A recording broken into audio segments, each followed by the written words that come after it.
Bonjour à tous, mon nom est Béatrice Agostini, je suis directrice relève et main-d'œuvre chez Aéro Montréal. Aujourd'hui, nous vous proposons une nouvelle mise à jour sur les obligations légales liées à l'emploi dans le cadre de cette situation exceptionnelle que nous connaissons et nous espérons ainsi vous donner quelques conseils pour préparer la relance. Ce webinaire débutera par une présentation effectuée par notre partenaire Norton Rose Fulbright qui sera menée par Éric Lallier. Pour ceux qui ne connaissent pas encore Éric, eh bien, sachez qu'il prête main forte aux employeurs québécois et leur offre des conseils pratiques en lien avec une grande variété de questions juridiques, notamment l'interprétation et l'application de conventions collectives et de contrats d'emploi, les questions de santé et de sécurité au travail, l'arbitrage de griefs, ainsi que des questions en matière pénale. Durant la présentation d'Éric, vos micros resteront muets. Si vous avez des questions, vous pouvez les poser en tout temps par écrit dans le chat à l'intention d'Aéro Montréal. Après la présentation, Éric et moi répondrons à vos questions. Je passe tout de suite la parole à Éric et bon webinaire. Merci. Merci, Béatrice. Bonjour à toutes et à tous. En fait, c'est un très, très grand plaisir de vous revoir, de vous reparler aujourd'hui. 21 jours après notre premier webinaire, 3 semaines plus tard dans cette pandémie, en fait, cette situation de crise. Et vous voyez la vitesse à laquelle tout ça se déroule parce que, en fait, en 3 semaines, il s'en est passé énormément des choses. Lorsqu'on s'est parlé la première fois, on discutait ensemble de la prestation canadienne d'urgence et il y avait plein de points d'interrogation. On voit où on en est rendu aujourd'hui. On parlait de la subvention salariale avec énormément de points d'interrogation, bien qu'il en reste encore quelques-uns. On a beaucoup cheminé depuis. Bref, on a pensé que c'était un bon moment pour faire une mise à jour de l'ensemble, en fait, des programmes gouvernementaux, en tout cas des plus pertinents à notre avis, puis aussi discuter ou commencer à discuter de la reprise des activités et de la relance parce que, évidemment, je ne sais pas si parler de relance tout de suite, c'est à propos, mais certainement de la préparation de la relance et comment les entreprises vont devoir y faire face. Alors, on a préparé en deuxième partie de la présentation là, quelques sujets de discussion là, et qui porteront davantage sur la reprise des activités. Alors, vous voyez l'ordre du jour, l'agenda devant vous. On va débuter par quelques mots sur l'état actuel des choses et ensuite les programmes gouvernementaux. Puis on terminera avec ce que je viens tout juste d'aborder, c'est-à-dire les mesures de reprise des activités. Commençons par l'état des lieux. En fait, fermeture forcée de l'ensemble des entreprises jusqu'au 4 mai 2020. Ça, vous le savez, il n'y a aucun doute. Mais ce que vous ne savez pas et ce que je ne sais pas non plus, mais que j'ai bien hâte d'entendre, c'est ce qui se passera à compter du 4 mai 2020. On attend de la part du gouvernement du Québec un plan de relance, c'est comme ça qu'il le qualifie, qui sera vraisemblablement progressif, mais qui va être annoncé à partir de la semaine prochaine, du moins c'est les intentions à l'heure actuelle, et qui vraisemblablement va permettre aux entreprises de se déconfiner elles aussi ou de en fait reprendre de la vigueur là où on avait dû ralentir les activités. La question, c'est à quelle vitesse, et ça, le gouvernement a été très clair et semble le rappeler sur toutes les tribunes, ce sera éminemment progressif. Alors, qu'est-ce que ça veut dire progressif? Ça, c'est une excellente question et ce que l'on peut peut-être anticiper, c'est que ce sera basé sur les préoccupations de la santé publique, mais vous avez déjà vu peut-être d'autres provinces qui ont débuté, là, puis la Saskatchewan le fait en date de ce matin avec un plan en plusieurs étapes. Donc, on peut s'attendre aussi de la part du gouvernement à un plan en plusieurs étapes. On peut peut-être passer à la prochaine diapositive. Évidemment, les services prioritaires ou essentiels ont évolué quelque peu là, depuis notre dernier webinaire, mais ils sont encore les mêmes. Je n'aborderai pas en détail là, les services essentiels. On pourra le faire en période de questions si vous avez des questions. Ce qui est peut-être l'élément le plus important, puis celui que je souhaitais aborder avec vous d'entrée de jeu, c'est vous vous rappellerez peut-être qu'il existe une exception dans la liste des activités où ce que l'on dit, c'est que les entreprises qui sont non essentielles ou non prioritaires peuvent maintenir un niveau d'opération qui est minimum afin d'assurer la reprise de leurs activités. C'est ça l'élément important et je ne sais pas, en fait, pour les gens qui nous écoutent, vous êtes dans quelle situation? Là, ce serait intéressant de savoir si vous êtes toujours en activité ou si vous prévoyez une reprise des activités. Mais à mon sens, le maintien d'un niveau d'opération minimal doit s'interpréter à la lumière du reste de la phrase, c'est-à-dire pour assurer une reprise des activités. Et là, on approche de la reprise des activités. Donc, tout ce qui, dans vos entreprises, peut favoriser la reprise et qui, en fait, ne constitue pas une opération comme telle ou un maintien d'opération comme telle, peut, à mon sens, être envisagé. Ça doit être progressif, là, c'est peut-être le mot du jour. Ça doit être proportionnel aussi. Évidemment, on ne peut pas repartir sans avoir l'autorisation des autorités gouvernementales, mais je vous dirais qu'à ce moment-ci, et sachant que des annonces vont être faites surtout la semaine prochaine, je pense qu'une entreprise qui est actuellement arrêtée devrait avoir en poche un plan de relance qui prévoit aussi un maintien minimum d'opération jusqu'à ce que la reprise d'activité ait lieu. Bon, je parle du plan de relance, plan clair de relance. C'est évident pour moi que ça devient le nerf de la guerre actuellement. C'est comme un plan de contingence quand on a un conflit de travail ou un plan de contingence lorsque vous avez anticipé la fermeture de vos établissements ou les règles sanitaires plus importantes. Là, le plan aussi doit être très clair. Pourquoi? Parce que, en fait, il va devoir être modulé. Il va devoir prévoir les cas d'espèces. Il va devoir prévoir aussi la possibilité de rappeler vos gens, leur statut actuel, à savoir s'ils ont contracté la maladie, été en contact avec la maladie, etc. Donc, il y a une série de questions qui fait et qui peut faire l'objet d'un plan de relance et c'est le moment ou jamais d'y réfléchir et d'y penser. Si on passe à la prochaine diapositive et qu'on débute là, la discussion entourant les programmes gouvernementaux, j'entends pas revenir très longuement sur les critères d'admissibilité de la prestation canadienne d'urgence. On les a déjà couverts ensemble lors du premier webinaire et ils y sont, mais vous savez, parce que, bon, évidemment, c'est médiatiquement très populaire, là, mais qu'on parle d'une subvention qui est de 2 000 $ par mois imposable, rappelons-le, pour une période maximale de 16 semaines. Pour les gens qui ont cessé involontairement d'exercer leur emploi pendant une période de 14 jours ou plus. Puis ça, c'est un élément très important parce que ça doit se lire en complémentarité avec le programme de subvention salariale. On y reviendra tout à l'heure, mais c'est véritablement les gens qui, pendant une période d'1 mois, donc, auront plus de 14 jours ou anticiperont plus de 14 jours sans rémunération. Les nouveautés, c'est là que c'est intéressant. En fait, il y a eu, le titre le dit bien, l'élargissement de la prestation canadienne. Le gouvernement l'a dit, l'a répété, mais qu'il ferait en sorte d'aider le plus grand nombre possible et il en a fait la démonstration en ajoutant essentiellement 2 composantes au programme. Le premier élément, c'est de permettre aux gens qui ont subi une baisse de revenus, qui gagnent maintenant moins de 1 000 $ par mois, d'obtenir la prestation canadienne d'urgence. Alors, ça, c'est intéressant parce qu'il y avait eu énormément de critiques à l'égard du gouvernement fédéral en disant, bien, écoutez, les gens qui se retrouvent à travailler peu ou plus, eux ont subi des contraintes quasi aussi importantes que les gens qui ont perdu leur emploi, mais sont évacués du portrait. Alors, le gouvernement a rajusté le tir. Selon les vérifications qu'on a faites, nous, de notre côté, il faut véritablement, toutefois, être en mesure de démontrer la diminution des revenus. Donc, il faut avoir gagné avant la crise plus de 1 000 $ par mois et désormais être en mesure de démontrer qu'on a un salaire qui est inférieur à 1 000 $ mensuellement.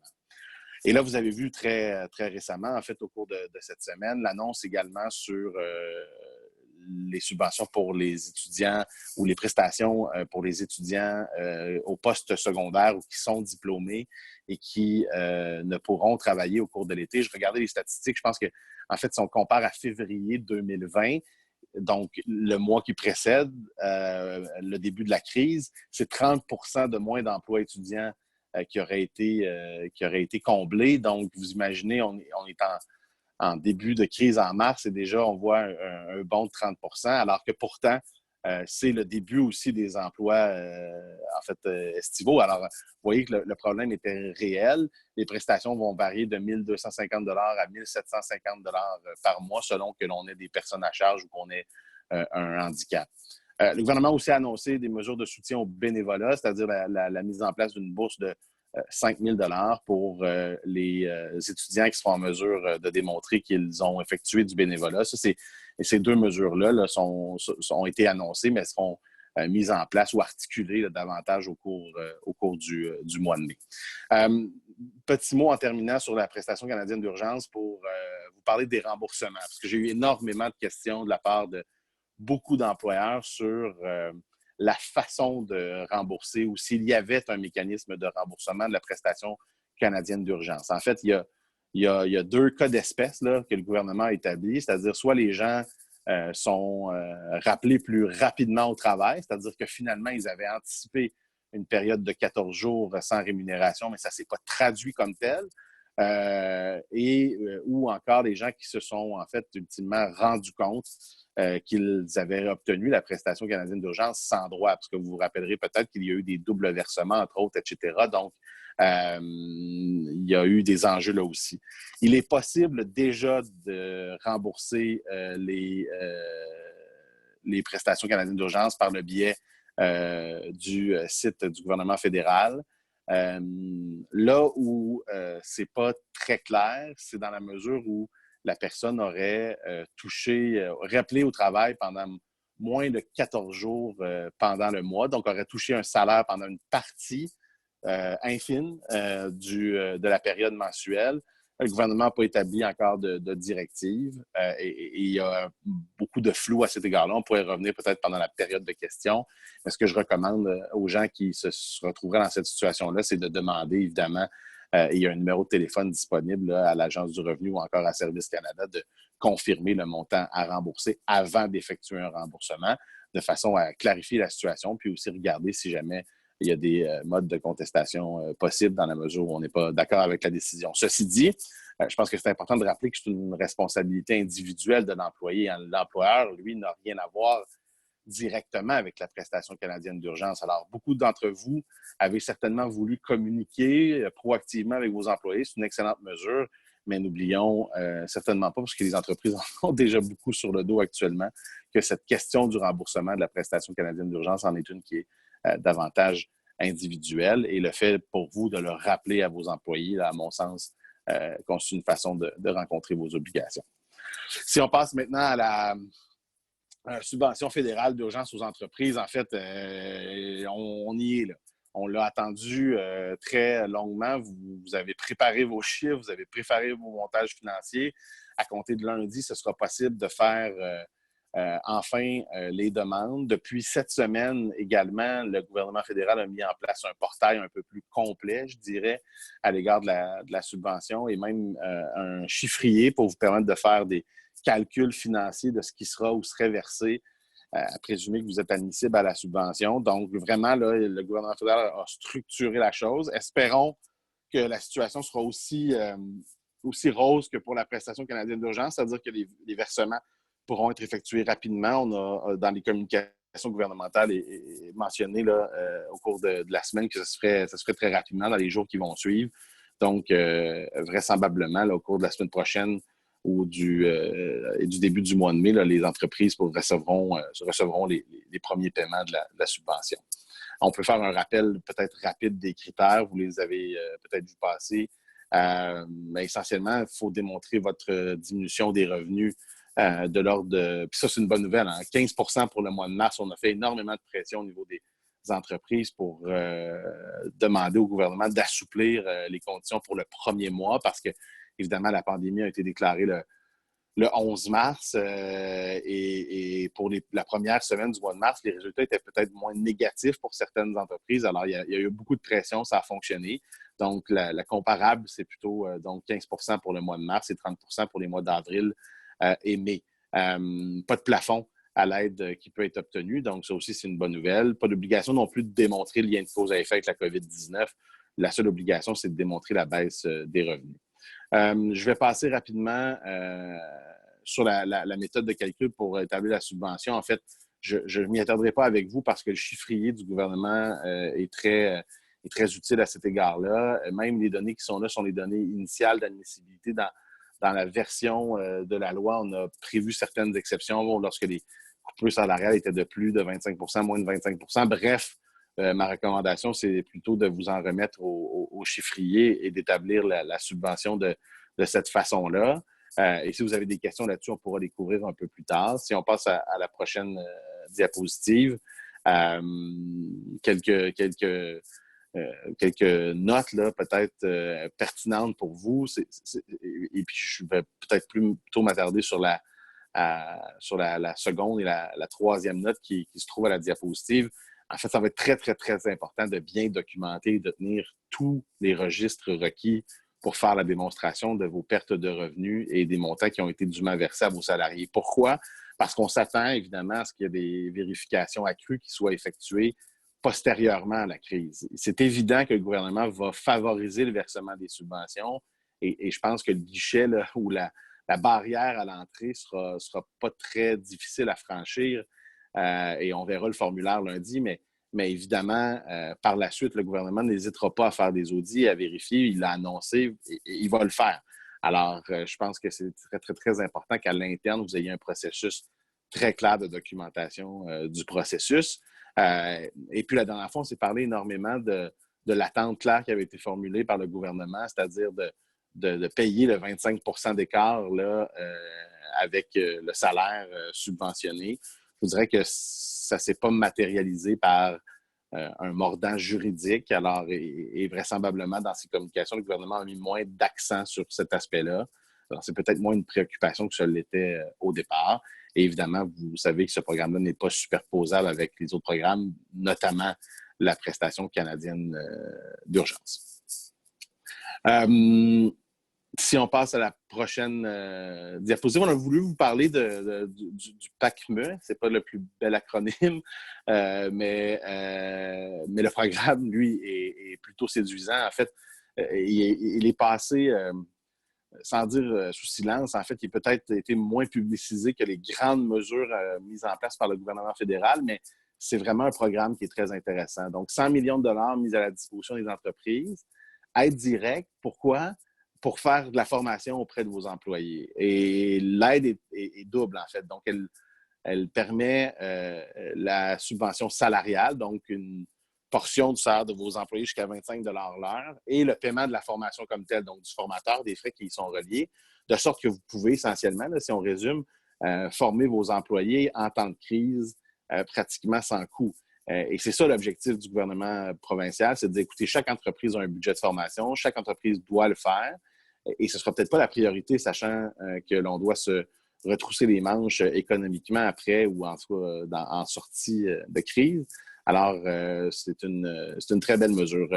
En vigueur jusqu'au 30 septembre prochain, à moins que, évidemment, l'enveloppe soit épuisée avant l'échéance du mois de septembre.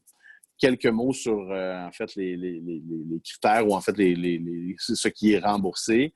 Vous voyez 100 des dépenses de 100 000 au moins. Ça vous donne une bonne marge de manœuvre. Et je vous dirais que c'est pratiquement pour l'ensemble des formations. Nous, on est en contact avec les gens du gouvernement et les gestionnaires du programme. Et ce qu'on comprend, c'est que jusqu'à maintenant, ils sont très, disons, généreux dans l'interprétation de ce qui est une formation admissible parce que l'objectif, c'est vraiment de favoriser le maintien d'emploi puis la formation comme telle. Alors, voyez, même nous, on comprend qu'on peut donner de la formation en ressources humaines, de la formation juridique, et c'est aussi admissible. Alors, ça va évidemment aussi, vous l'imaginez fort bien, pour tout ce qui est peut-être de la formation continue, de la formation technique, etc. Donc, vraiment, c'est excessivement large. Et là, la subvention va devenir sujette à la réception ou non de la subvention salariale d'urgence. Vous voyez les dépenses admissibles ici et qui vont là, pour les salariés jusqu'à 25 l'heure et pour les professionnels qui vous donnent les services jusqu'à 150 l'heure. Donc, il y a une belle opportunité ici pour les entreprises. Je pense qu'il faut pour vous la saisir si vous en avez l'occasion, surtout si vous êtes à activité réduite, mais que vous avez maintenu vos employés avec la subvention salariale, etc. Donc, peu ou pas de travail pour eux, mais l'occasion de donner de la formation qui peut être accordée en ligne, etc. Donc, vraiment, là, il y a un programme ici qui est intéressant. Les formalités sont pas très complexes non plus. C'est essentiellement de fournir une offre de service, remplir une demande en ligne. Donc, je pense qu'ici, il y a véritablement une belle occasion là, pour vous à saisir. Quelques mots rapidement sur d'autres programmes peut-être un peu plus méconnus. le programme incitatif pour la rétention des travailleurs essentiels, un autre acronyme un peu particulier, le PIRT. C'est possible pour les salariés qui sont dans les services essentiels d'obtenir une majoration de leur salaire jusqu'à 100 $ par semaine. En fait, c'est comme un complément ou similaire à la prestation canadienne d'urgence, mais pour les gens qui n'ont pas le choix de continuer de travailler. Et ça aussi, c'est le résultat de plusieurs critiques qui avaient été formulées. Donc, les employés qui gagnent moins de 550 $ bruts par semaine peuvent voir leur salaire majoré. Et les services essentiels, pour ceux qui se posent peut-être la question, c'est essentiellement, il y a beaucoup d'essentiels là-dedans, mais c'est les activités prioritaires qui sont établies par le gouvernement. Donc, toute la liste des activités prioritaires cadre et s'inscrit dans le programme. Alors, peut-être pour certains d'entre vous, il y aura des salariés qui pourront se qualifier. On va parler aussi du programme de stage pratique pour étudiants, mais comme je suis beaucoup moins familier avec ce programme-là et que vous avez la spécialiste qui est avec nous, qui est Béatrice, elle pourra vous en dire quelques mots et aussi répondre à vos questions là, à la fin de l'exercice. Merci Eric. Je ne sais pas si je suis la spécialiste, mais en tout cas, si vous avez des questions, vous allez pouvoir venir me les poser. Écoutez, de nombreuses entreprises ont été dans l'obligation d'annuler ou de reporter des stages récemment, qui étaient planifiés notamment pour l'été, en raison du contexte, et c'est bien compréhensible. Parallèlement, le gouvernement fédéral a mis en place au cours de ces derniers jours des mesures facilitantes pour les stages, donc dans le cadre de ce programme de stage pratique pour étudiants qui était déjà en place. Donc, en effet, les modalités du programme ont été assouplies et bonifiées pour faire face à la crise de la COVID-19, ce qui peut être quand même une belle opportunité pour les entreprises, mais aussi pour les étudiants. Donc, bien entendu, il y a des règles particulières qui s'appliquent au programme et qu'il faudra respecter. Et pour plus d'informations, je vous invite à me contacter par courriel ou par téléphone. Et je collabore avec le CCAA, qui est l'organisme en charge du programme pour le secteur aérospatial. Il me fera plaisir de vous donner quelques conseils et aussi vous mettre en contact avec eux. Merci Béatrice. Alors voilà, ça complète peut-être la portion plus technique, là, mais je pense que ces programmes-là sont déterminants pour vos entreprises et ça valait le coup d'y revenir.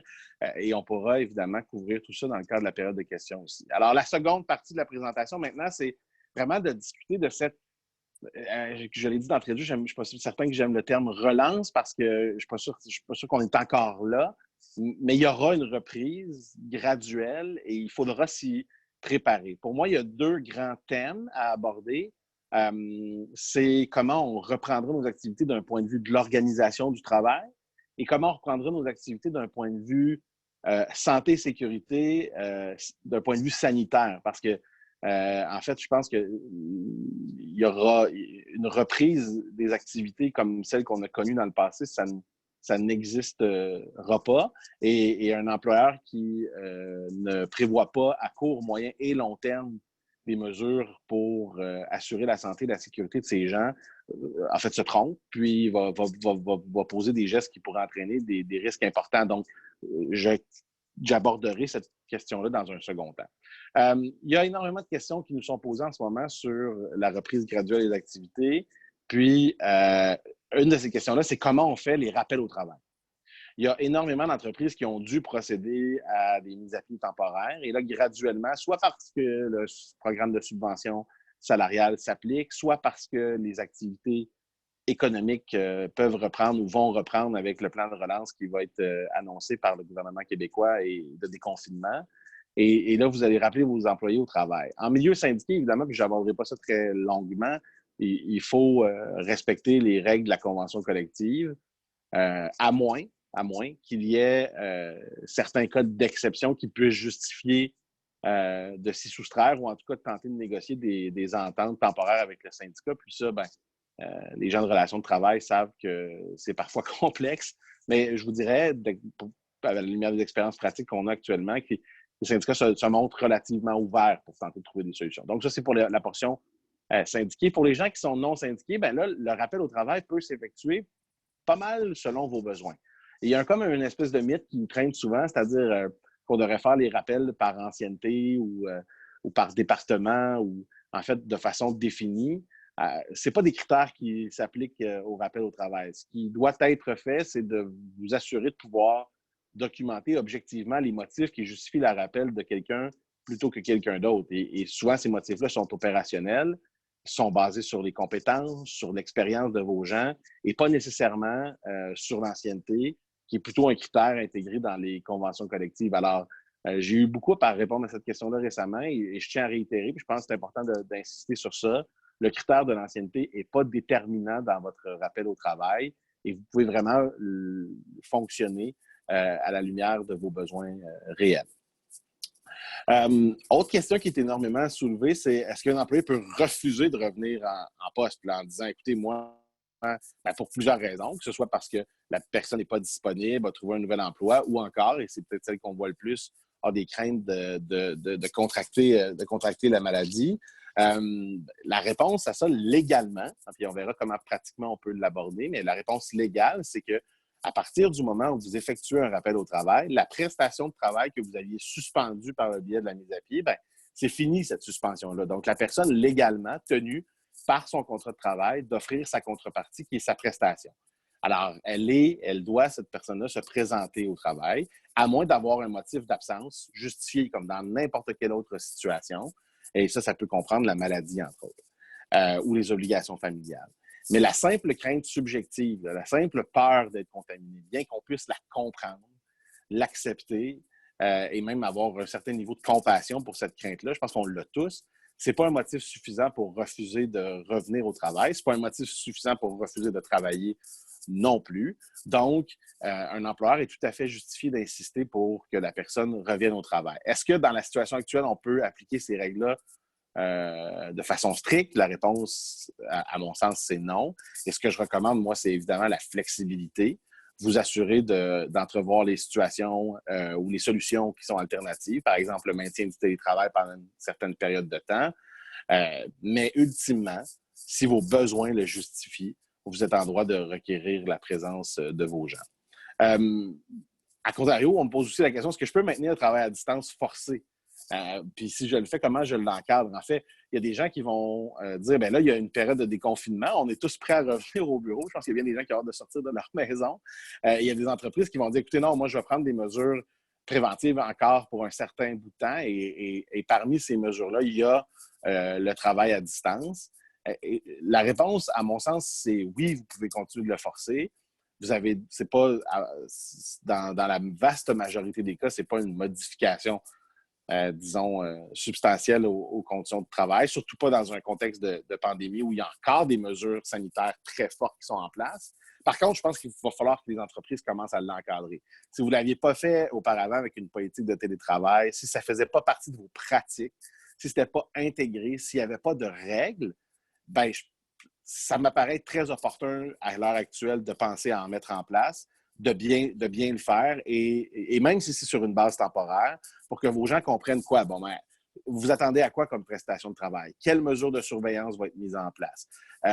Comment vous voyez aussi le fait qu'il y ait la garde d'enfants à la maison, le temps que l'école et les garderies sont fermées, parce que quand elles vont réouvrir, il y aura aussi des enjeux par rapport à ça. Alors, toutes ces attentes-là devraient être minimalement documentées. Ce n'est pas obligé de faire l'objet d'une politique de plusieurs pages, mais au moins que vos attentes soient bien communiquées à vos employés.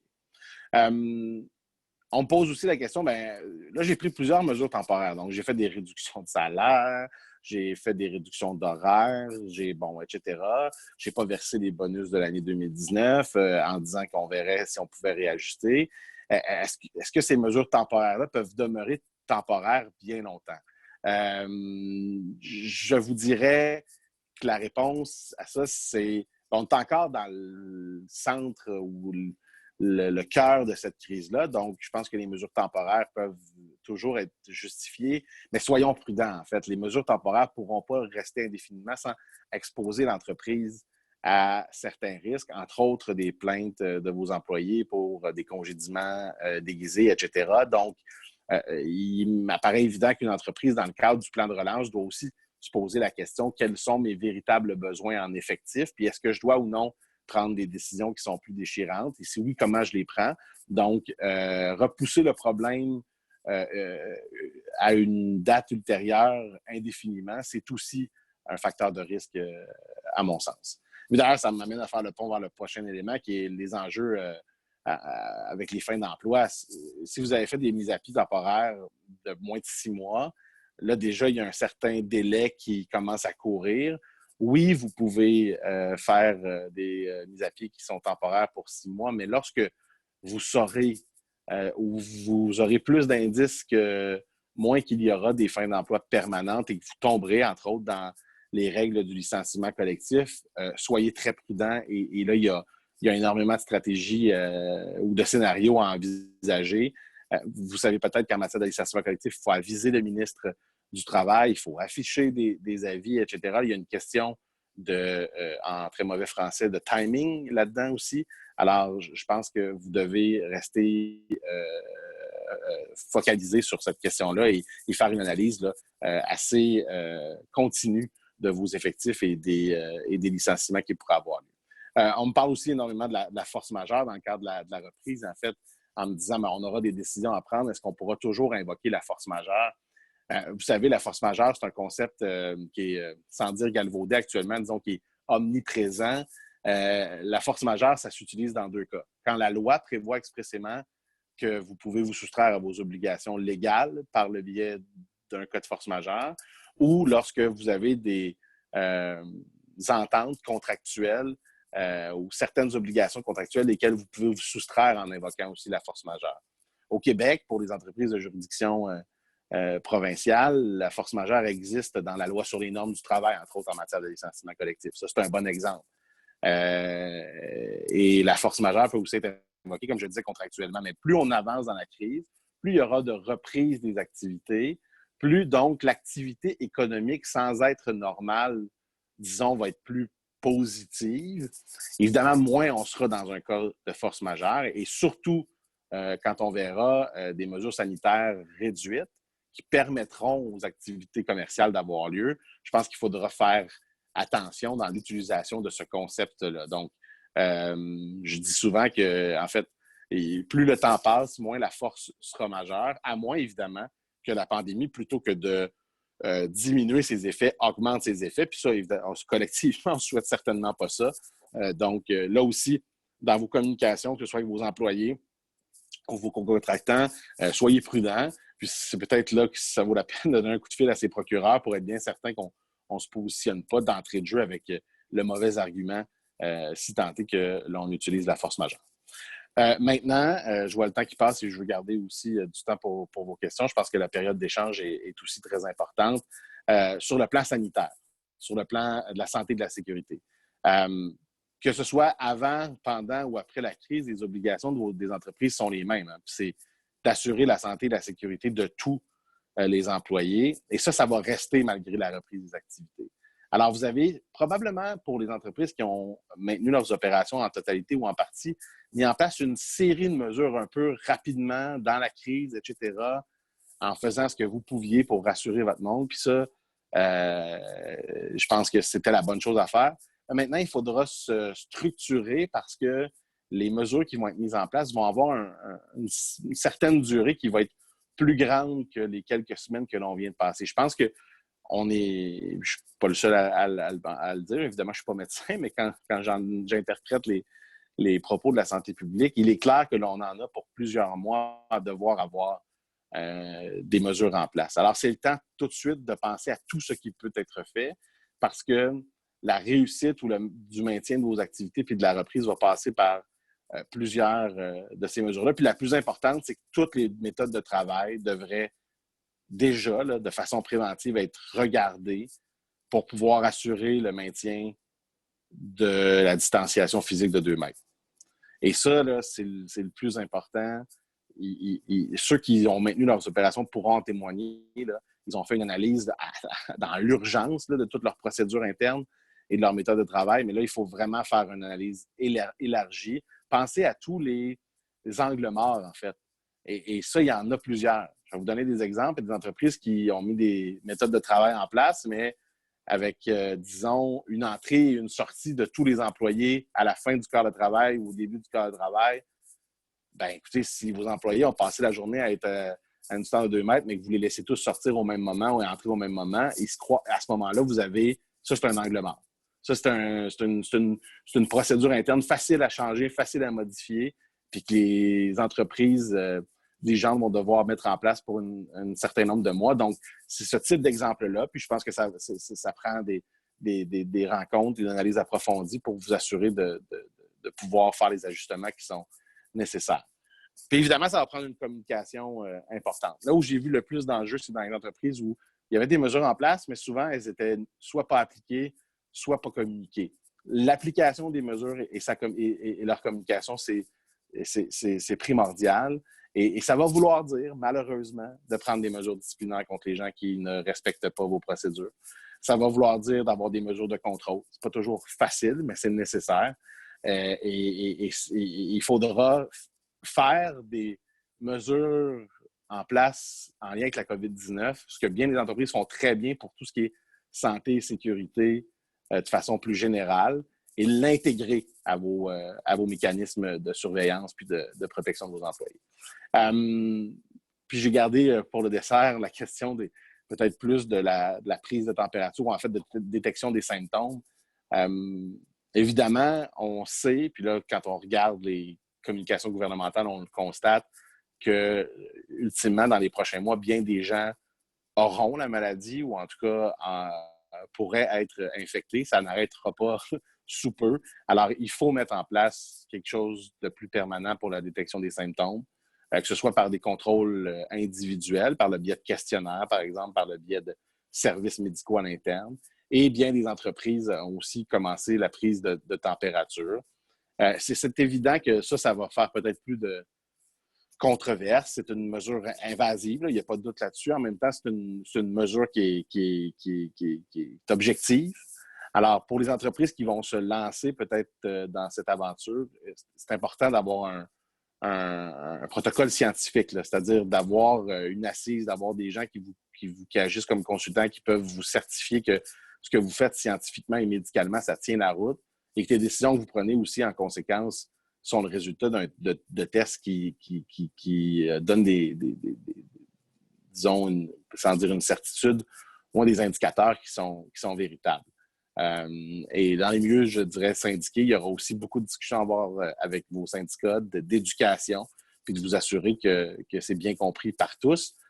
Mais c'est évident que toutes les mesures de détection de symptômes vont devoir être envisagées, parce que le plus grand risque, au-delà de la contamination elle-même, c'est la contamination de plusieurs de vos employés, donc d'un taux d'absentéisme plus élevé, et aussi, malheureusement, de réclamations pour lésions professionnelles. Si on a commencé à le voir dans certaines entreprises, donc des gens qui ont contracté la maladie, qui imputent disons, la contraction au milieu de travail, et donc ils vont faire des réclamations CNSST. Dans certaines de vos entreprises, là, compte tenu de l'industrie dans laquelle vous êtes, ça peut représenter des coûts importants. Alors voilà, ça termine la portion peut-être plus exposée en solo de ma part. Vous avez certainement des questions. Béatrice et moi sommes là pour y répondre, et ça me fera plaisir de le faire. Merci Éric. Donc voilà, nous avons 2 questions jusqu'à maintenant que nous avons reçues. Je vais commencer à passer à travers ces questions-là, mais si vous en avez d'autres, n'hésitez pas à nous les envoyer. Donc, première question, quelle aide les employés absents dus à la COVID ont-ils droit si l'absence est moins de 14 jours?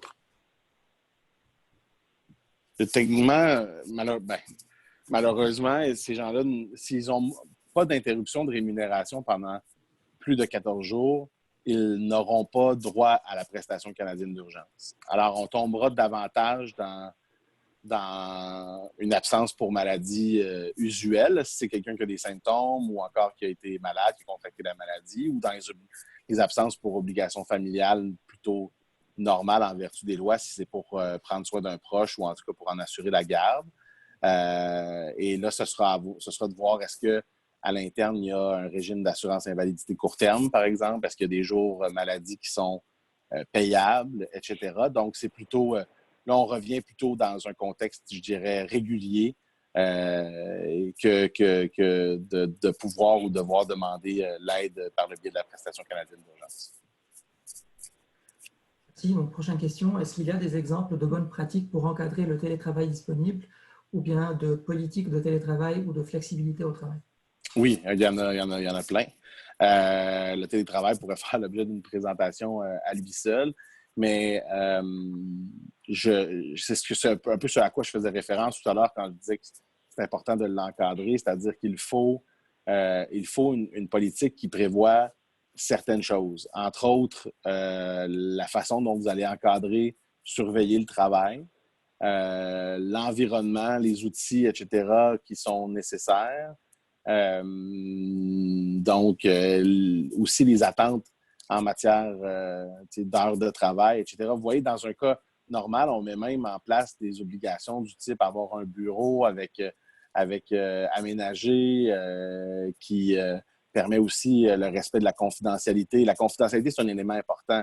Évidemment, si vous forcez le télétravail à l'heure actuelle, parce que la personne, pour des raisons uniquement médicales, c'est peut-être un peu plus difficile d'exiger de vos employés qui s'aménagent un bureau, etc., à moins que vous soyez prêt à faire des investissements. Mais chose certaine, tout ce qui est maintien de la confidentialité, respect des systèmes en place, etc., tout ça, là, ça doit faire l'objet de rappel des obligations. Alors, c'est certainement une très, très bonne pratique. Même, je dirais que c'est une très forte recommandation de ma part de vous assurer d'avoir une politique en place, même si elle est temporaire, même si elle peut être modifiée au fil du temps, mais qui établit comment vous voyez le travail à distance et aussi qui prévoira si l'employé doit se présenter au travail, que vous pouvez le requérir, etc. Donc, il y a une série d'éléments qui devraient se trouver dans des politiques de cette nature-là, qui évidemment doivent être adaptés au contexte actuel dans lequel on se trouve. Merci. Donc, prochaine question. Vous parlez du besoin de prévoir des mesures spéciales en place pendant plusieurs mois. Ne serait-ce pas plutôt sur un horizon d'une année ou plus, le temps d'avoir un vaccin disponible en grande quantité? C'est une très bonne remarque. En fait, quand je parle de mesures en place pour plusieurs mois, ce à quoi je fais référence, c'est que on ne peut pas simplement ouvrir l'interrupteur là, après l'avoir fermé pendant quelques semaines et penser qu'on peut reprendre nos activités comme on le faisait auparavant. Et on ne peut pas juste penser qu'il faut des mesures temporaires de très courte durée. Il faut structurer notre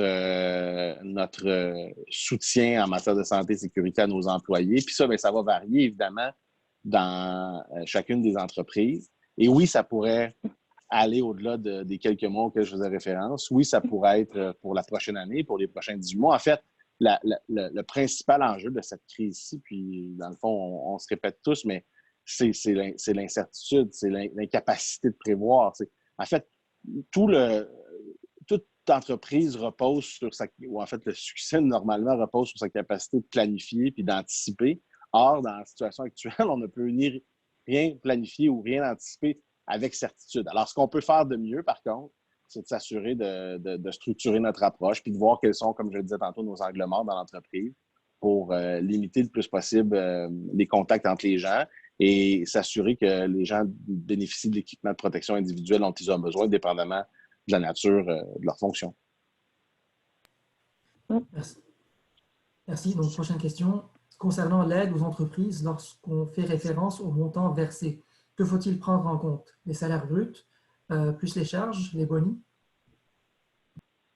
Bon, en fait, la réponse courte, c'est l'ensemble des éléments qui font partie de la rémunération, c'est-à-dire s'il y a une bonification, etc. Ça, ce sera inclus dans le montant. Les charges aussi, en fait, certaines ou la plupart d'entre elles vont être même remboursées. Là, ça a été annoncé par le gouvernement fédéral dans l'élargissement de ces mesures. Mais ultimement, il y a des entreprises qui ont fait des réductions de salaire, qui ont modifié les conditions, etc. Et ça aussi, c'est pris en compte. Donc, je pense que ce qu'il faut vraiment regarder, c'est la situation réelle actuelle en date d'aujourd'hui, puis aussi utiliser le calculateur. Et là, il y a bien des fiscalistes, bien des comptables qui sont vraiment mieux positionnés que moi pour cette question-là. Là. Mes mathématiques au secondaire sont loin. Oui, s'il y a des sommes au-delà du salaire de base qui sont versées actuellement et qui font partie de la rémunération, ça pourrait être pris en compte. Prochaine question. Est-ce qu'on peut bénéficier de l'aide de 75% pour une partie des salariés et du PACME pour une autre partie des salariés? Du PACM? OK. La réponse à ça, en fait, évidemment, je serais curieux d'entendre davantage la personne sur ce qu'elle envisage, mais à première vue, oui, il n'y a pas de. Vous pourriez avoir un programme de formation en place pour uniquement une partie de vos gens. Disons, votre département de ressources humaines. Tiens, prenons l'exemple qui est peut-être le plus proche de moi, là. Alors, vous décidez de former vos gens du département de ressources humaines sur, disons, la gestion des cas d'invalidité.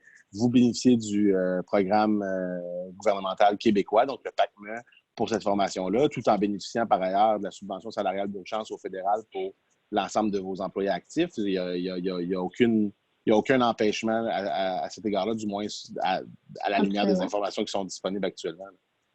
C'est ça, puis je peux confirmer effectivement, Éric. Puis un petit point peut-être qu'on n'a pas mentionné, c'est qu'il est possible de faire une demande rétroactive au 15 mars. Donc, c'est-à-dire que les entreprises qui avaient déjà pris l'initiative de former leurs employés dans cette période un petit peu plus creuse peuvent faire une demande qui est rétroactive quand même, qui remonte jusqu'au 15 mars. Donc, ça peut être intéressant. Donc, je vous invite vraiment à le faire parce que même si les demandes sont reçues jusqu'au 30 septembre, ça reste quand même jusqu'à l'épuisement de l'enveloppe budgétaire et puis ça peut quand même aller vite. Tout à fait. En fait, l'idée derrière la question, c'était pour essayer de sauver tout le monde, en quelque sorte, donc d'en maintenir des employés en place via la formation.